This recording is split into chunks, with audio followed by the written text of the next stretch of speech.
हाँ जी, नमस्कार। क्या आपको मेरी आवाज़ आ रही है? अगर आ रही है तो कमेंट्स करके बताएं ताकि मैं आज का मुद्दा, आज की बात और आज एक बहुत दुखी, दर्दनाक और एक ऐसा विषय आपको बताने जा रही हूँ कि आपको बहुत तकलीफ़ महसूस होगी। मैं आज एक महिला की एक स्टोरी बताने जा रही हूँ आपको। एक लेडीज़ की एक स्टोरी बताने जा रही हूँ। एक ऐसी बेटी, एक ऐसी बहन और एक ऐसी पत्नी और एक ऐसी माँ की बात बताने जा रही हूँ कि तुम्हें लगेगा कि इस देश में आज भी ऐसा होता है क्या? ऐसे तकलीफ से कोई औरत गुजर सकती है क्या? हाँ, प्लेटफार्म नंबर 1 से गाड़ी माता वैष्णो देवी जाती है। इसी लाइन के ऊपर मैं 5 मिनट का एक कहानी आपको बताने जा रही हूँ। इसी 25 जून की घटना है, 24 या 25 जून की। डिस्ट्रिक्ट करनाल के जलाला गांव का एक शुभम लड़का 20 वर्ष का एक औरत को विशेष रूप से बहला के फुसला के ले जाता है और उसके बाद कुरुक्षेत्र के रेलवे स्टेशन पर जहाँ खाली बगियां पड़ी होती हैं, रेलगाड़ी का डिब्बे पड़े होते हैं, वहाँ ले जाकर वो दुष्कर्म कर देता है। और दुष्कर्म करने के बाद भजनलाल नाम का व्यक्ति, जिसका काम होता है ट्रेन की सफाई और बगियों को बंद करना, वो उसको देखता है तो उसके बाद वो भी उसकी सहमति से शुभम की वो भी दुष्कर्म करता है। बात यहाँ नहीं रुकी। 2 व्यक्ति और उस महिला के साथ दुष्कर्म करते हैं।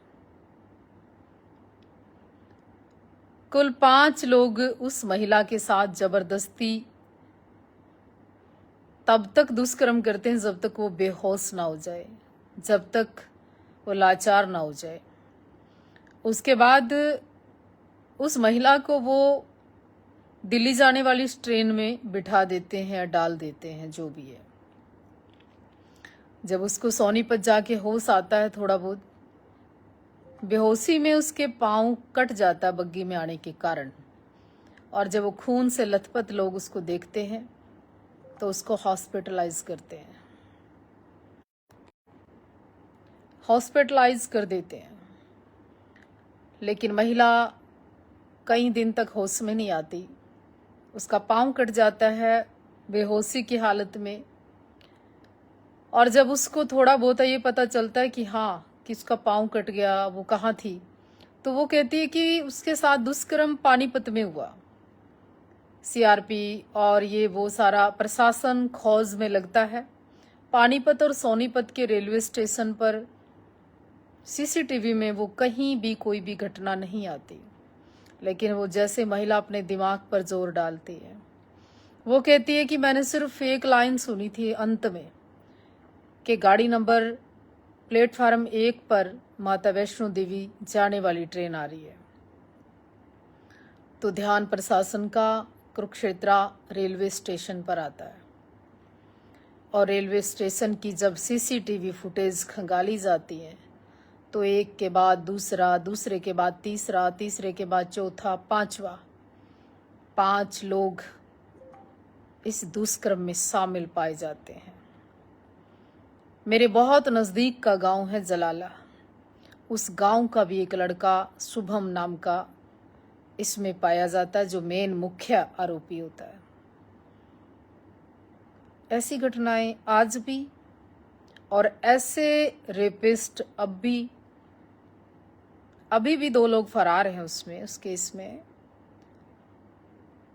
अगर उजागर नहीं होता, अगर वो महिला मर गई होती, तो क्या जो आवाज उठी भी है थोड़ी बहुत, उठ पाती? नहीं, संभव नहीं है। तो रेलवे स्टेशन जैसी जगह पे, कुरुक्षेत्र, जहां से सीएम साहब आते हैं, जहां देश में बेटी पढ़ाओ बेटी बचाओ की बात हो रही है, जहां देश में आज कानून इतनी सख्त सजा दे रहा है, आज भी बेटियों के साथ इस तरह का दुष्कर्म हो जाता है। आज भी कुछ नपुंसक लोग सामने फेसबुक पे इतने गंदे कमेंट्स कर देते हैं जैसे कि इनको मां ने नहीं, ये कहीं और से पैदा हुए हैं। ये आज भी किसी औरत को लेके इतनी जेलस फील करते हैं कि कुछ भी लिख देते हैं। इनको अपनी बेटी नजर नहीं आती, लिखने से पहले अपनी माँ नजर नहीं आती, अपनी बहन नहीं दिखती। ये मुझे ऐसा लगता है वो जवान होती बेटी में ना कुछ और ही देखते होंगे। ऐसे लोगों से उनकी बेटियां भी सेफ नहीं है। ये जो और औरतों के लिए गंदा लिखते हैं ना, ये वो लोग हैं जैसे आज आपने पेपर में पढ़ा होगा कि अपनी माँ के साथ बलात्कार कर दिया, अपनी माँ के साथ दुष्कर्म कर दिया नशे में, उसको फांसी की सजा हुई। ऐसे लोग हैं जो गलत लिखते हैं किसी महिला को। इनका कसूर नहीं है, इनकी परवरिश ऐसी हुई है। ये अपनी माँ को भी एक समय मौका मिले तो नहीं छोड़े, अपनी बेटी को भी मौका मिले तो नहीं छोड़े।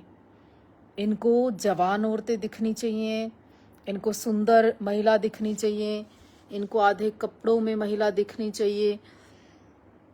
मतलब साधु हो, कोई सन्यासी हो, कोई ऑफिसर हो, कोई पॉलिटिशियन हो, किसी की उम्र कुछ भी हो, इनको कोई फर्क नहीं पड़ता।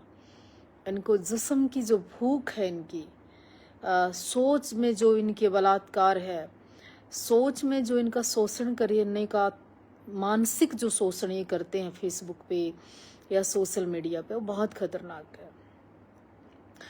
शरीर का शोषण होना एक अलग विषय है, लेकिन मानसिक जो शोषण ये लोग देखकर उल्टा सीधा लिखते हैं तो ये भी बहुत खतरनाक है। इसके ऊपर भी एक्ट, धाराएं, मुकदमे इतने दर्ज होने चाहिए इन लोगों के ऊपर। 8, 10, 15 लोगों का तो अकल मैंने थोड़े दिन पहले सिखाई थी, लेकिन अब इन लोगों को लगता है कि शायद मैंने छोड़ दिया, छोड़ो परे, छोड़ो परे। पर अब मुझे ऐसा लगता है कि ये 2, 4, 5 का इलाज फिर करना पड़ेगा, फिर शांति पड़ेगी इनको। और इनको अच्छे से पता है, जिन लोगों के साथ बनी है ना, एक बार पूछा ना हमको कि बनती क्या गलत लिखने पे। ये आज की एक दर्दनाक स्टोरी मैंने आपसे शेयर की, और आपको इस स्टोरी में सुनकर अपनी बेटी के लिए, अपनी बहन के लिए, अपनी पत्नी के लिए या एक महिला के लिए आपकी सोच क्या बनी, सुरक्षा के लिहाज से, समाज के लिहाज से, दरिंदों के लिहाज से, कानून और प्रशासन को लेकर आपके क्या सवाल है। कोशिश करना, लिखना, लिख नहीं पाओ तो शेयर करना, शेयर नहीं कर पाओ तो कहीं ना कहीं इस विचार को मेरे साझा करने का काम करना।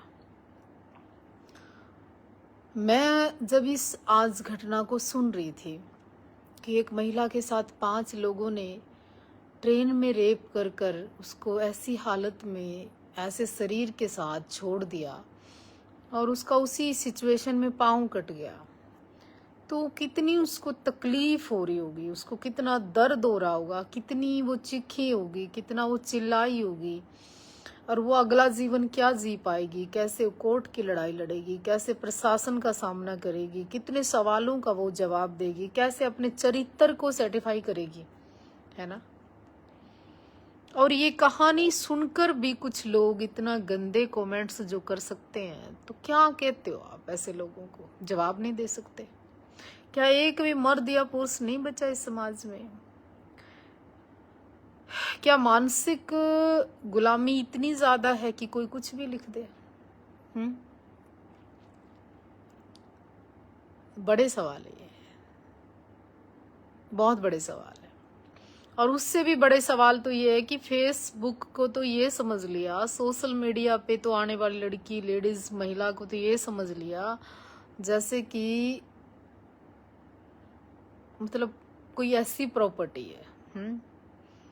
याद रखना, जिन लोगों की मानसिकता में इतना गंदगी भरी होती है ना, उन्हीं की बेटियां भागती हैं, उन्हीं की औरतों के चरित्र खराब होते हैं, उन्हीं के बाप एक नहीं मिलते हैं। जो लोग औरों को गंदगी मुंह से बकते हैं ना, वो अपनी बेटियों का ध्यान रखें, क्योंकि ईश्वर देख रहा है, परमात्मा देख रहा है। गलत कब किसके साथ हो जाए कुछ नहीं पता होता। और ये दर्द, ये तकलीफ परमात्मा न करे, फिर तुम्हें झेलने पड़े। ये कहते हैं कि माता सीता का दिल जब दुखा, जब तकलीफ हुई, तो रावण के घर में कोई दिया लगाने वाला नहीं मिला। वंश के वंश विनाश हुए औरतों की बद्दुआ से, कुल के कुल खत्म हो गए औरतों की बद्दुआ से। तो इसलिए कोशिश किया करो कि बेटी बचे भी और बेटी पढ़े भी और बेटी बढ़े भी, और अपने बच्चों को, अपने बेटों को ऐसे संस्कार दें कि उनके घर में भी बेटी उनकी वजह से सुरक्षित रहे, उनके आसपास भी बेटी सुरक्षित रहे, और आने वाली जो बहू हो वो भी संस्कारी हो। और ऐसी जो घटना हुई है, निंदा करना काफी नहीं है, आवाज उठाना चाहिए। मुझे नहीं लगता वो महिला लड़ पाएगी, मुझे नहीं लगता वो महिला प्रिपेयर हो पाएगी लड़ने के लिए। मुझे नहीं लगता 5 लोग जिसके साथ दुष्कर्म कर दे, जिसका पाँव कट जाए, वो तकलीफ वो औरत सह पाएगी। परमात्मा करे उसको इतनी ताकत दे, हिम्मत दे जीने की।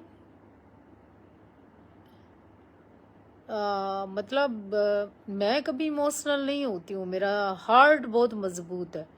बट जब मैंने वो स्टोरी सुनी, जब मैंने वो दर्द महसूस किया, मेरे को ऐसे बहुत तकलीफ महसूस हुई कि नहीं, आज भी दरिंदे हैं, आज भी बलात्कारी हैं, आज भी ऐसा होता है। तो मैं जब भी फेसबुक पे आती हूँ तो कभी ना कभी कोई ना कोई मकसद होता है। मेरा व्यक्तिगत कोई काम नहीं होता मेरे व्यक्तिगत ना कोई मुद्दे होते, ना मेरी व्यक्तिगत कोई लड़ाई है। मैं हमेशा समाज के लिए, लोगों के लिए, महिलाओं के लिए लड़ती हूँ। मैं बहुत अच्छे परिवार में पैदा हुई हूँ और बहुत अच्छी व्यवस्थाओं में मेरा जीवन व्यतीत भी हो रहा है, और मेरे पास सारी सुख सुविधाएं हैं जो मैं जी सकती हूँ। और ये जो बोलती हूँ मैं, इससे कई औरतों को प्रेरणा मिलती है। मुझे कई औरतें फ़ोन करती हैं, कई लड़कियां मुझे फ़ोन करती हैं, कई महिलाएं मुझे कहती हैं आप हमारी हिम्मत हो। कई पुरुष, कई भाई मुझे फ़ोन करते हैं और कहते हैं कि आप, आज मेरा मनोबल टूटा हुआ था, तुम्हें देखा तो हिम्मत आई जीने की। समझ रहे हो? और कुछ लोग किसी के दर्द को, पता है, मैं देखती हूँ कि शेयर कितने लोग करते हैं, और शेयर करने वाले व्यक्ति की मैं प्रोफाइल भी चेक करती हूँ कि कौन व्यक्ति है जिसने मेरी वीडियो को शेयर किया।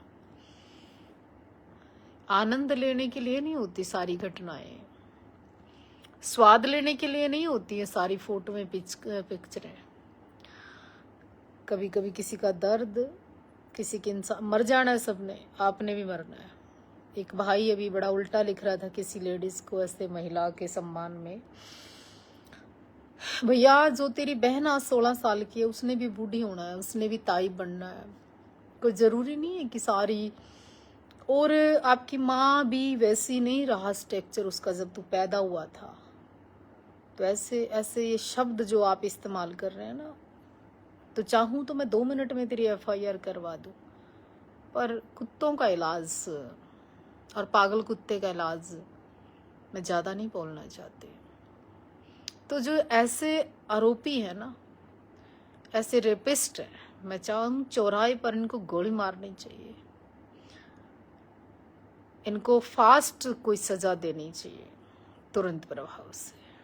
तो आज जो मैं दर्द भरी स्टोरी एक महिला की मैंने आपके साथ शेयर की, कोशिश करना कि आप शेयर करो ताकि जो 2 आरोपी बाकी हैं वो भी पकड़े जाएं। मैं तो उस घटना को सोच के रूह कांपती है मेरी कि भाई, मेरे डिस्ट्रिक्ट करनाल का जलाले गांव का लड़का कुरुक्षेत्र ले जाना महिला को, रेप करना, और उसके साथ साथ 4 लोगों से और उसका रेप करवाना, और उसको ऐसे छोड़ देना, ट्रेन में डाल देना, वो मर जाती, उसका पाँव कट गया, उसको होश आई। मतलब सीएम साहब और सख्त होना पड़ेगा। मुस्कुराहट के साथ साथ थोड़ी सी रेपिस्ट या ऐसे लोगों के खिलाफ कार्रवाई करनी पड़ेगी। चंडी और दुर्गा दोनों ही रूप है माँ के, और एक पुरुष में बहुत हिम्मत होती है, तो ऐसे कानून और सख्त कानून की ज़रूरत है। मैं साध्वी देवा ठाकुर। अगर आपको मेरा लाइव में लगा कि किसी महिला की आवाज़ के लिए आप केवल एक शेयर कर सकते हो तो करने का प्रयास करना। इससे बेनिफिट नहीं, लेकिन ये आवाज़ हो सकता है गवर्नमेंट तक जाए।